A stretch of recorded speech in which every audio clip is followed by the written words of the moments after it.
This presentation is for educational purpose only. Our group is allowing our instructor, Mr. Roldan Ardines, to use this as an educational material.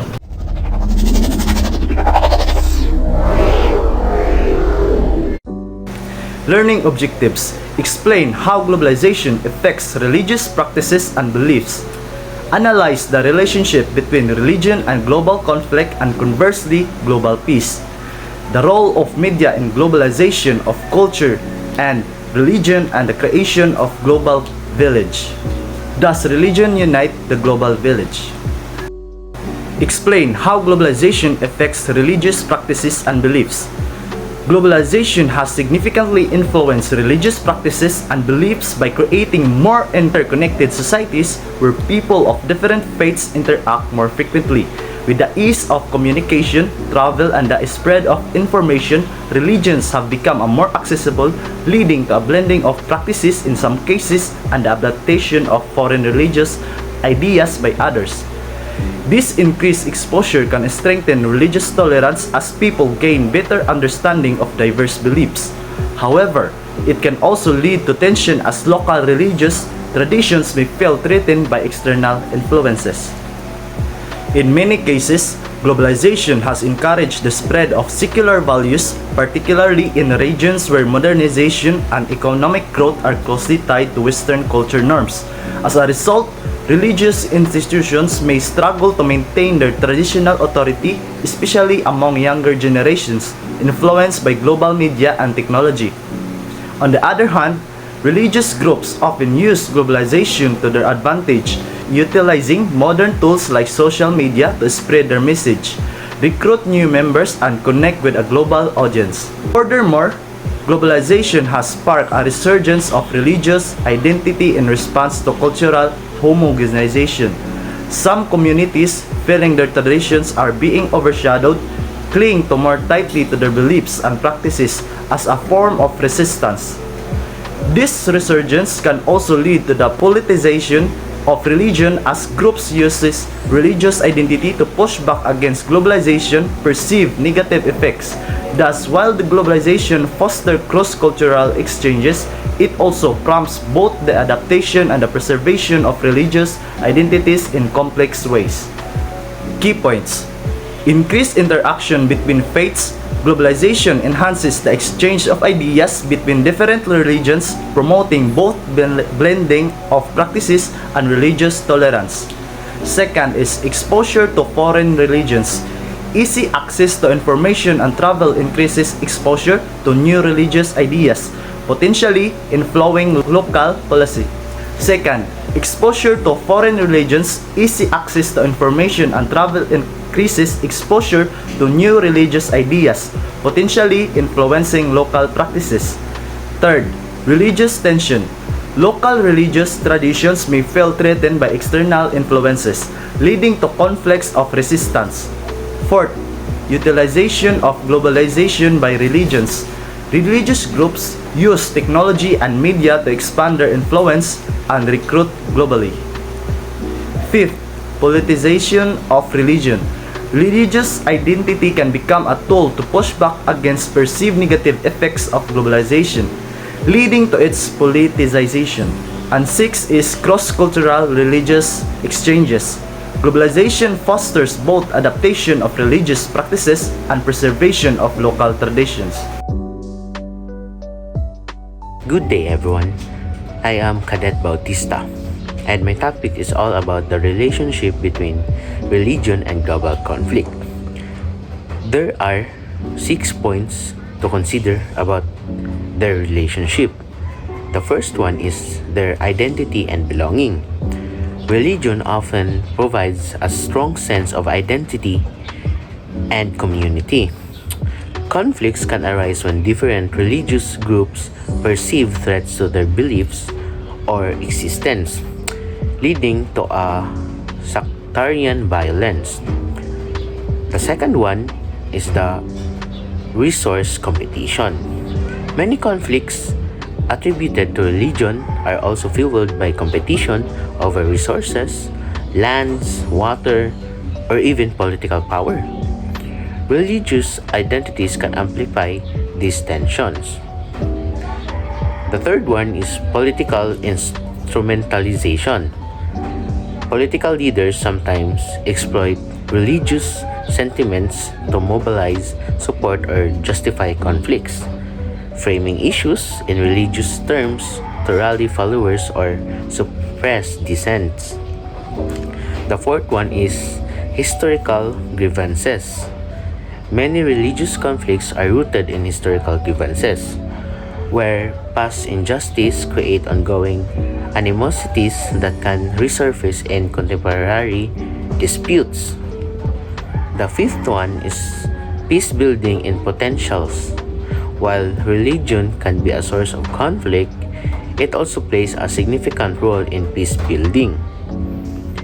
Many religious organizations promote reconciliation, dialogue, and humanitarian efforts.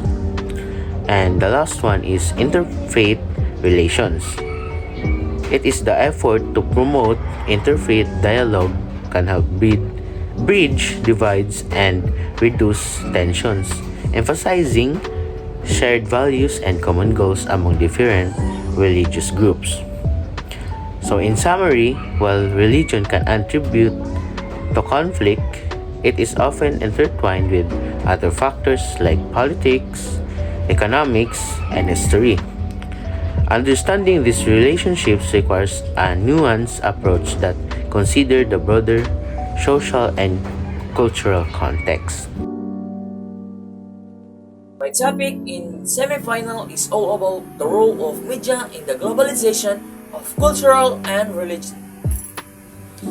The media plays a vital role in the globalization of culture and religion by facilitating the exchange of information and values across borders. This process, known as cultural globalization, involves the interconnectedness of cultures and the dissemination of cultural and religious content through mass media platforms. Western media, often seen as dominating global media flows, can influence local cultures and values, leading to culture imperialism. However, cultural globalization is not solely about Western dominance. It also involves cultural hybridization, where different cultures blend to create new identities. In terms of religion, the media helps religious institutions spread their message, recruit followers, and engage in interfaith dialogue. It can foster religious pluralism by exposing audience to diverse religious perspectives, but it can also fuel religious conflict by promoting stereotypes and intolerance. The news media plays a crucial role in the shaping public perception of religion through its coverage of religious events and controversies. Challenges of media-driven globalization include cultural homogenization, religious intolerance, and the spread of misinformation and propaganda. On the other hand, opportunities include promoting intercultural dialogue, fostering religious tolerance, and providing access to religious information. It is essential to critically assess media content and promote responsible practices to enhance intercultural understanding and religious harmony in globalized world. That's all, and thank you. The relationship between the religion and global peace is complex, involving both positive and negative aspects. The first is the promoting peace. Many religions advocate values such as compassion, forgiveness, and cooperation. Religious leaders and groups are often play key roles in promoting peace and reconciliation, fostering dialogue among the different communities. The second is conflict. On the other hand, religious differences have also been a source of conflict throughout the history. Religious intolerance, extremism, or the politics of the religions can fuel the tension and the violence between the groups. The third is the interfaith dialogue. Promoting the global peace often involves the interfaith dialogue where the different religious communities come together to understand one another and work toward the common goals. These efforts aim to reduce the prejudice and the conflict. The fourth is the moral and the ethical foundations.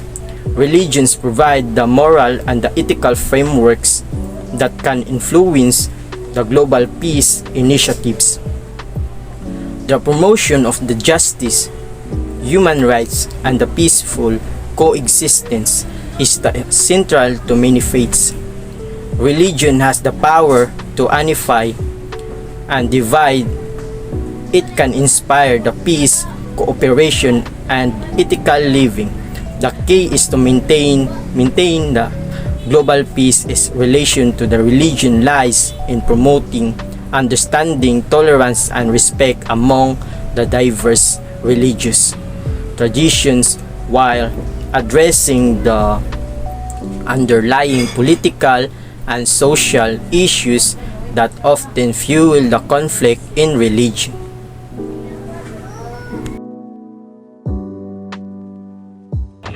My topic is all about, does the religion unite the global village? Religions has the potential both to unite and divide the global village. Depending on various factors, on the one hand, religions often fosters community, provides a shared sense of purpose, and encourage ethical behavior, which can promote unity among people.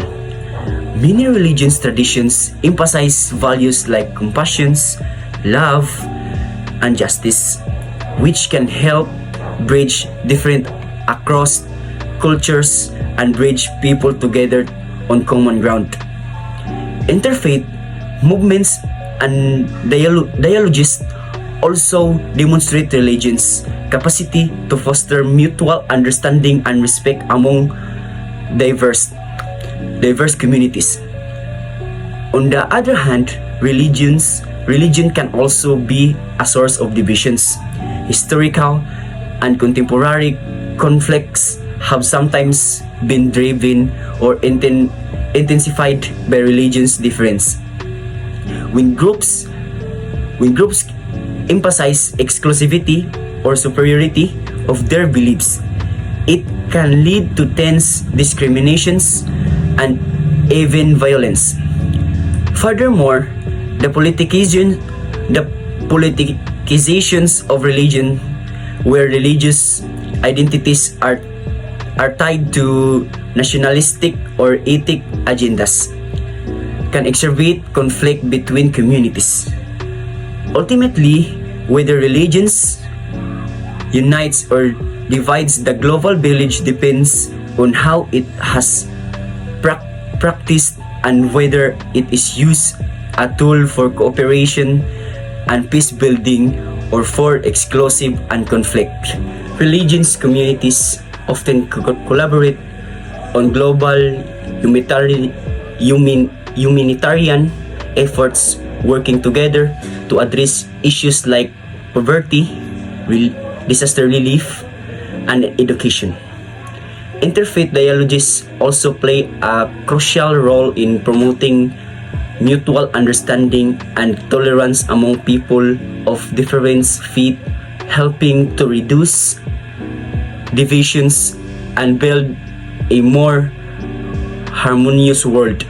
However, where religion can unite, it can also create barriers, particularly when difference in beliefs lead to conflict, exclusivism,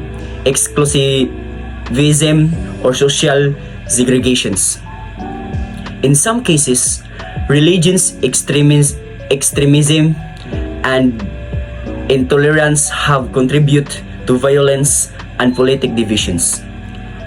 Countering efforts to bring people together, therefore, whether religions unites or divides the global village depends largely on how it practiced and interpreted within society.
So that's all for our group. I hope you learned something and thank you for watching.